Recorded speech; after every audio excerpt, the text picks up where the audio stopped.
নমস্কাৰ বন্ধুসকল, আজি এটা নতুন ভিডিঅ' লৈ আহিছোঁ। আজিৰ ভিডিঅ'টোত আমি কথা পাতিম আমাৰ অসমীয়া এটা লোকবাদ্য, প্ৰায় সংখ্যক লোকেই চিনি পায়, সুতুলি। সুতুলিটো কেনেকৈ বনাব পাৰি, ইয়াৰ কি উপযোগিতা আৰু ইয়াৰ ইতিহাস, সেই বিষয়ে আমি আলোচনা কৰিম। গতিকে আহক আমি ভিডিঅ'টো আৰম্ভ কৰোঁ।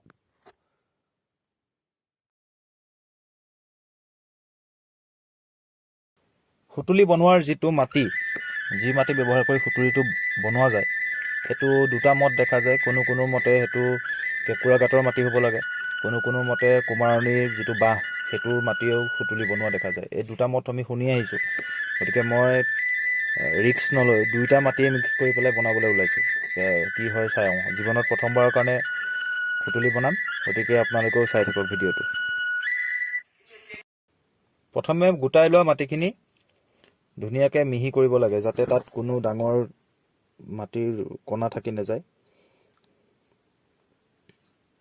নহ'লে বস্তুটো ফাট মেলাৰ এটা সম্ভাৱনা থাকে। ধুনীয়াকৈ মিক্স কৰি ল'ব লাগে।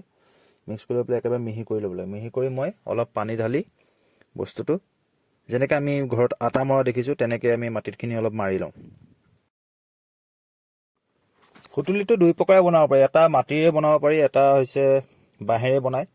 আগৰ দিনত আমি গানত, বিভিন্ন সুতুলিৰ গানবিলাকত আমি শুনি আহিছোঁ যে কঁকালৰ খুচনিত সুতুলি অনাৰ কথা গানবিলাকত ওলায়। গতিকে আমি প্ৰথমতে মাটিৰেদি সুতুলি বনাবলৈ চাওঁ। মাটিৰে আকৌ দুই প্ৰকাৰে সুতুলি বনায়। সেই দুই প্ৰকাৰে মই আপোনালোকক দেখুৱাম। প্ৰথমে মাটিখিনি, দুইটা সুতুলিৰ কাৰণে মাটিখিনি উপযোগী কৰি লওঁ। সুতুলিৰ ইতিহাস বুলি ক'বলৈ গ'লে, সুতুলিটো চাইনো টিবেটান গ্ৰুপসকলে প্ৰথম আনিছিল বুলি বিশ্বাস কৰা হয়। মেইনলি খদিয়াল কছাৰীসকল, চুতীয়া, দেউৰী, সোণোৱাল, মৰাণ, এওঁলোকে নিজৰ পূৰ্বৰ ঠাইৰ পৰা ইয়াক কঢ়িয়াই আনিছিল।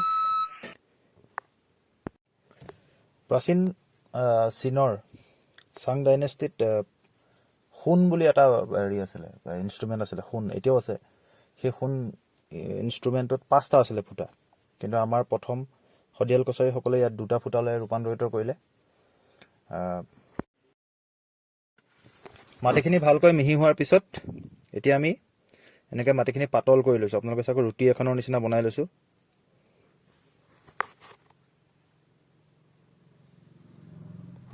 বনাই লৈ এতিয়া আমি আগতে যে আইচক্ৰীম খাইছিলোঁ, সেই আইচক্ৰীমখিনি ধৰি ৰখা সেই পাত্ৰটোৰ নিচিনাকৈ আমি 2টা আকৃতি বনাম। চাওক, চুপি আকৃতি হ'ব লাগে। আৰু মোৰ সুবিধাৰ কাৰণে মই আঙুলিতে এনেকৈ বনাইছোঁ। সেইটো চাওক, এনেকুৱা এটা আকৃতি ল'ব। এনেকুৱা 2টা আকৃতি আমি বনাব লাগে। দুইটা সমান হ'বই লাগিব বুলি কথা নাই। এটা অলপমান সৰু বনালেও হয়। এই চাওক, এটা ডাঙৰ বনাইছোঁ, এটা সৰু বনাইছোঁ, যাতে মই পিছত জোৰা দিবলৈ সহজ হয়। এতিয়া দুইটা মোৰ এনেকৈ লগ খুৱাই মই মাটিৰ অলপমান পানী সানি 2টা জোৰা লগাই দিম। মাত্ৰ জোৰা লগাওঁতে এটা কথা মনত ৰাখিব লাগে, বেছি সুতুলিটোৰ পেটৰ অংশটোত বেছি হেঁচিব নালাগে, নহ'লে মাজৰ এই সুতুলিটো সদায় ফোপোলা হৈ থাকিব লাগে মাছটো, তেতিয়াহে মাতটো ওলাব। গতিকে বেছি হেঁচিব নালাগে, যাতে ফোপোলা হৈ নাথাকে সুতুলিটো। আমি ফোপোলা কৰিবলৈ চেষ্টা কৰিব লাগে, তেতিয়াহে তাৰ মাতটো, গানবিলাকত কয় সুতুলি শুৱলা মাত, গতিকে শুৱলা মাতটো সেই তেতিয়াহে ওলাব, যিমানে আমি ভিতৰৰ অংশটো ফোপোলা কৰি ৰাখোঁ।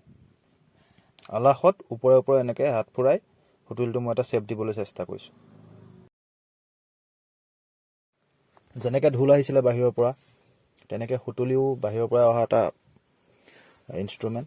যেনেকৈ ঢোল আমাৰ অসমীয়া সংস্কৃতিৰ বৰ্তমান এটা অবিচ্ছেদ্য অংগ হৈ পৰিলে, তেনেকৈ সুতুলিটো বৰ্তমান আমাৰ বিহু সংস্কৃতিৰ এটা অবিচ্ছেদ্য অংগ। সুতুলি নাবাজিলে এতিয়া বিহুখন আমাৰ সম্পূৰ্ণ নহয়। গতিকে ইও আমাৰ এটা লোক সংস্কৃতিৰ অংশ হৈ পৰিলে।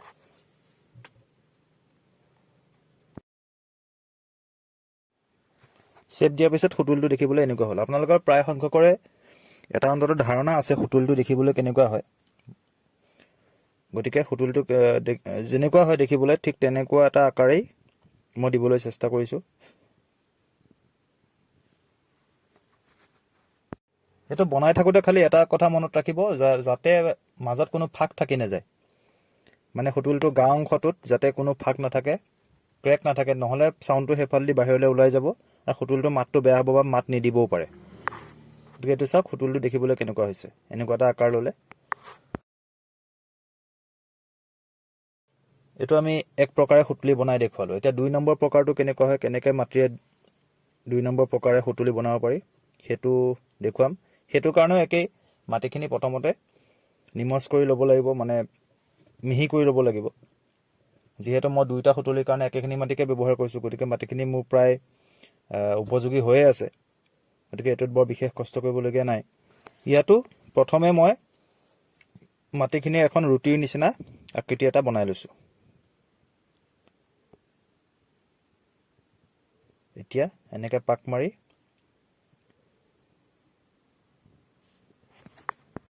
সুতুলিটোৰ আকাৰ দিবলৈ চেষ্টা কৰিম। এইটো পদ্ধতিত কোনো জইনৰ কথা নাহে। এইটোত একেখন ৰুটিৰ পৰাই মই গোটেই সুতুলিটো বনাবলৈ চেষ্টা কৰিম। এনেকৈও সুতুলি বনোৱা যায়। বাকী প্ৰচেছখিনি একেই। চাব লাগে, সুতুলিটো আকাৰটো দিবলৈ চেষ্টা কৰিব লাগে, আৰু গাত যাতে কোনো ফাট নাথাকে, বাহিৰ ফালটো যাতে মিহি হয়, সেইটোৰ ওপৰত গুৰুত্ব দিব লাগে।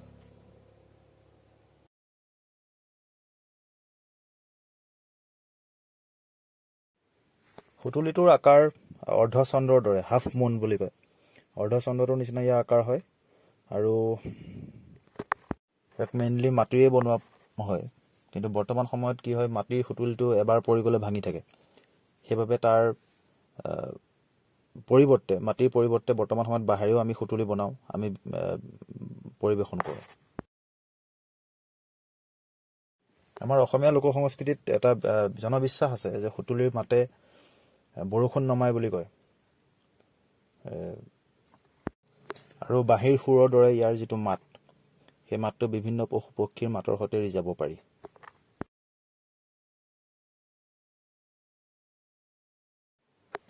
এতিয়া দেখিছে মাটিখিনি এটা আকাৰ ল'লে, সুতুলি আকাৰ। ইয়াত ফুটাখিনি পিছতহে কৰিব লাগিব। প্ৰথমতে মই এই গা অংশটো বনাই ল'ব লাগিব। ফুটাটো বাৰু পিছতো কৰিব পাৰি।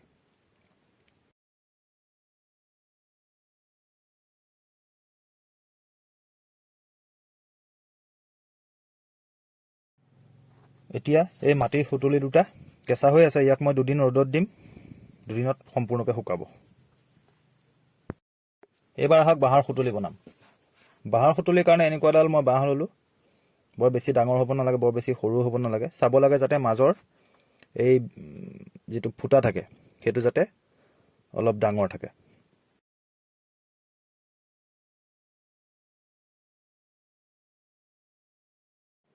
এতিয়া মই আইডিয়া এটা কৰি সুতুলিটো এইকণতে কাটিম।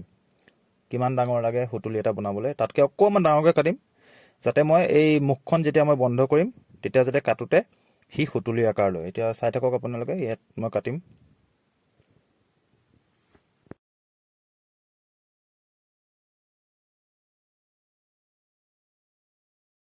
কাটি উলিওৱাৰ পিছত এনেকুৱা এটা টুকুৰা পালোঁ। এই টুকুৰাটো এতিয়া 2 মুখ বন্ধ কৰিব লাগিব।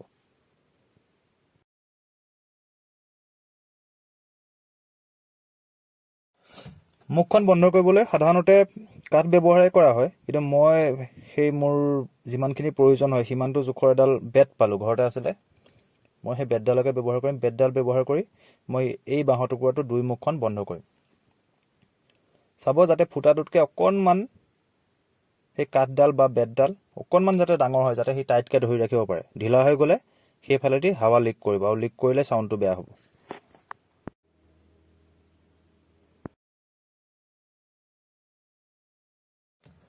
মুখখন বন্ধ কৰাৰ আগত মই এই বাঁহৰ টুকুৰাটো ভিতৰখন অলপ নিমজ কৰি ল'ম। নিমজ মানে কি, অলপ ডাঙৰ কৰি ল'ম ভিতৰখন। যিমানে ভিতৰখন ডাঙৰ হ'ব, চাউণ্ডটো সিমান ডাঙৰকৈ ওলাব।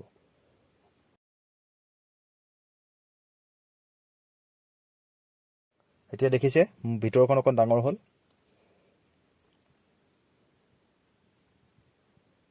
এতিয়া মই ইমানকণমান ভিতৰলৈ সোমোৱাই আঠা লগাই ৰাখি থ'ব লাগিব। আঠাটো ব্যৱহাৰ কৰিছোঁ ফেভিকল। এনেকৈ মূৰটোত ফেভিকল অলপ এনেকৈ সানি এনেকৈ লগাই ল'ম। মই যদি প্ৰথমে বেতৰ টুকুৰাটো কাটি পেলাই পিছত লগাবলৈ চাওঁ, সেইটো অলপ কষ্টকৰ হয়, সেইকাৰণে মই লগাই লৈ পেলাই পিছত কাটিম।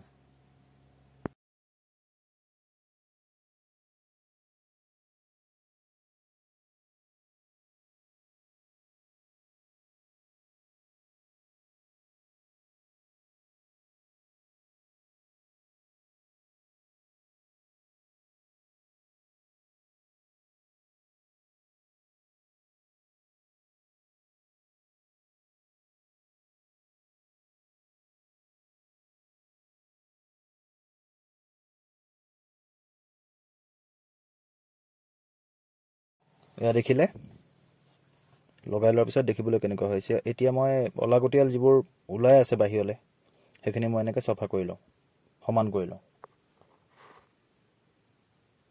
এতিয়া এটা মোৰ সম্পূৰ্ণ চিল হ'ল, হ'লেও মনৰ খুদুৱনি থাকি যায়, সেইকাৰণে আৰু অলপ আঠা লগাই বস্তুটো ফিক্সে কৰি দিওঁ।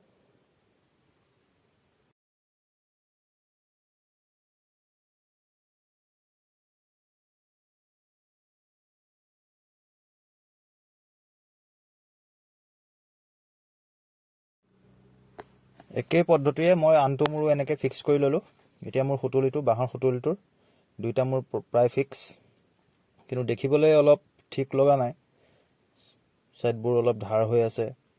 গতিকে মই ইয়াক কটাৰীখন আৰু এই দেখিছোঁ চিজ পেপাৰ, ইয়াৰ সহায়ত অলপ নিমজ কৰি লওঁ, দেখিবলৈ অলপ ভাল লগা কৰি লওঁ। অলপ চাফ চিকুণ কৰাৰ পিছত বস্তুটো এনেকুৱা হৈ পৰিলে দেখিবলৈ। পিছত বাৰু ৰং চং কৰা যাব, হ'লেও প্ৰথমতে অলপ সুতুলি সুতুলি ভাৱ এটা আহিব লাগে।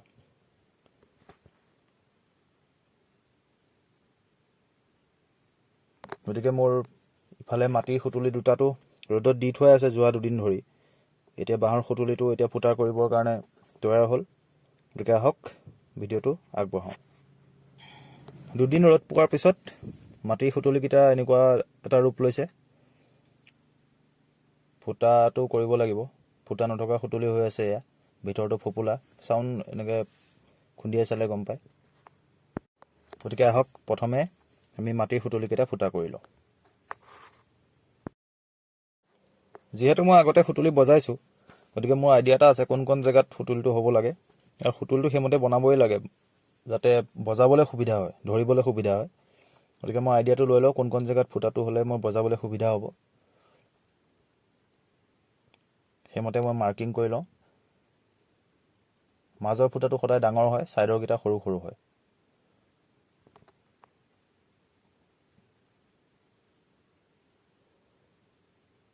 এই ছাইডৰ ফুটাকেইটা কৰোঁতে এটা কথা মনত ৰাখিব যে ফুটাকেইটা যাতে সম্পূৰ্ণ চিধাকৈ নকৰে, অলপমান বেগাকৈ কৰিব লাগে, যাতে সেই ডাঙৰ ফুটাটোৰ ফালে মানে মুখখন কৰিব লাগে, সেই কথাটো মনত ৰাখিব লাগে। এতিয়া আহক দুইটা সুতুলিতে মই ফুটাটো কৰি লওঁ।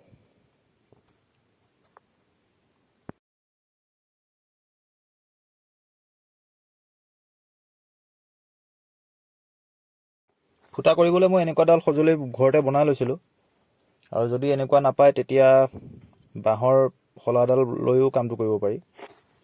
এয়া চাওক, ফুটা কৰি লোৱাৰ পিছত সুতুলিকেইটা দেখিবলৈ কেনেকুৱা হৈছে। ফিনিচিং কৰিবলৈ বহুত বাকী আছে, ইয়াৰ মুখকেইখনো নিমজ কৰিব লাগিব, দেখিবলৈ ধুনীয়া কৰিব লাগিব, আৰু অলপ পানী দি দি ফুটা কৰাৰ কাৰণে বস্তুটো অলপ সেমেকি আছে।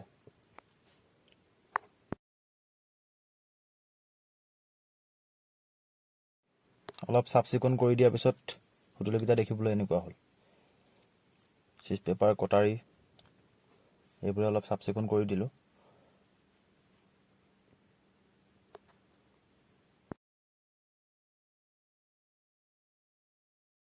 মাটিকেইটা ফুটা কৰিলোঁ, এতিয়া বাঁহৰটো ফুটা কৰিব লাগিব। বাঁহৰটো ফুটা কৰিবলৈ মোক ৰড এডাল লাগিব, আপোনালোকক দেখুৱাইছিলোঁ মোৰ আহিলাটো। সেইডাল জুইত গৰম কৰি ইয়াত ফুটা কৰিব লাগিব। জোৰ লগাই যদি মই এইটো ফুটা কৰিবলৈ যাওঁ তেতিয়া ইটো ফাটি যোৱাৰ চান্স থাকে, গতিকে সেই চেষ্টাটো নকৰাই ভাল। লোহা গৰম হৈ থাকোঁতে এইটো ফুটা কৰিব লাগে।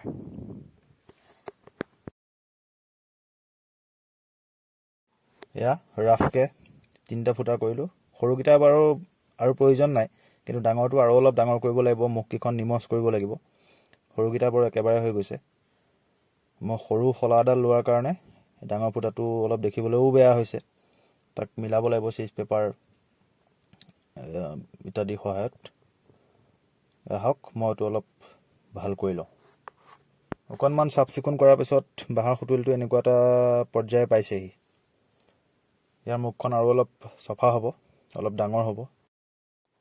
ইহঁতক ৰং কৰাৰ আগতে ইহঁতৰ চাউণ্ডটো টেষ্ট কৰি লওঁ, পিছত ৰং চং কৰি আজৰি কৰিম, চাউণ্ড নিদিব। গতিকে আগতীয়াকৈ টেষ্ট কৰি লওঁ, তাৰপিছত যদি প্ৰয়োজন হয়, যদি মাত ভাল দিয়ে তেতিয়াহে মই তাহাঁতক ৰং কৰিম। গতিকে আহক প্ৰথম চাউণ্ড টেষ্ট কৰি লওঁ।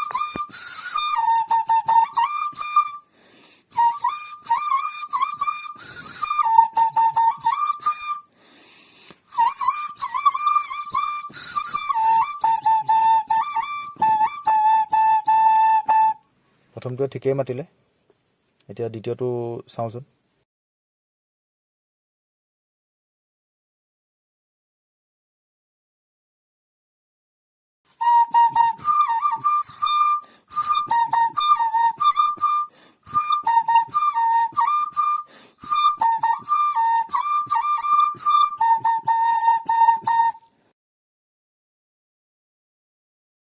দ্বিতীয়টোও বাজিলে, অলপ স্কেলৰ ইফাল সিফাল হ'বই আৰু, প্ৰথমবাৰ বনাইছোঁ।